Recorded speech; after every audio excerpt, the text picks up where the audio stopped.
2, 1. Kalahating pisngi nga lang ng repolyo ang aking gagamitin dito. Tinanggal ko nga lang yung matigas na yan sa parting gitna kasi hindi naman natin maisasama yan sa pagluluto.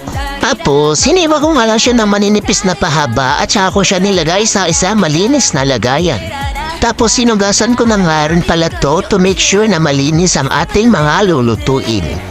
After that, i-drain na nga natin tapos make sure lang na wala matitirang tubig kasi dyan na rin ako maghahalo. Dyan ko na lahat-lahat ilalagay yung mga ingredients. Hindi nga pala ako makapag-concentrate dito mag-over voice kasi sobrang ingay ng kapitbahay namin. Ang aga-aga pa lang, makatulog pa yung taon, lakas-lakasan na magpatugtog. Kumuha nga lang pala ako dito ng 3 sibuyas, cut into the bite size, tsaka ko siya nilagay sa repolyo.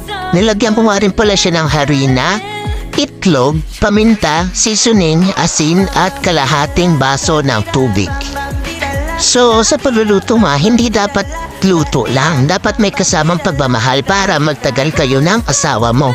E paano kung walang asawa? E di yung kapatid, kapuso at kapamilya. Charot! Minekos-mekos ko nga lang yan hanggang sa maging ganun yung texture. Tapos dali-dali ako magsalang ng kawali at magpainit ng mantika. Alam niyo ba, sa tuwing nagluluto ako, excited na excited ako sa kalalabasan. Ewan ko ba, habit na habit ko talaga yung pagluluto simula bata pa lang ako. Naalala ko yung tinanong ako ng teacher ko na nung high school ako kung ano yung paborito kong niluluto. Sabi ko, adobong baboy. Kaso nung bata pa ako, hindi rin naman kami ganun kayaman kaya hindi kami nakakabili masyado ng baboy. Kung makakain man kami ng baboy, utam yun, lingguhan pa yung bayad. More on isda tsaka gulay lang kami dati.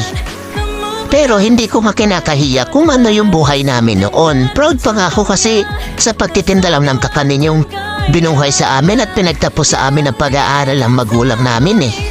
Tapos nung bata pa nga ako, sumasama nga ako nun sa papa ko magtinda. Kasi idulong-idulo ko yung tatay ko pag nagtitinda, pag uwi wala nang dalang kakanin. O diba?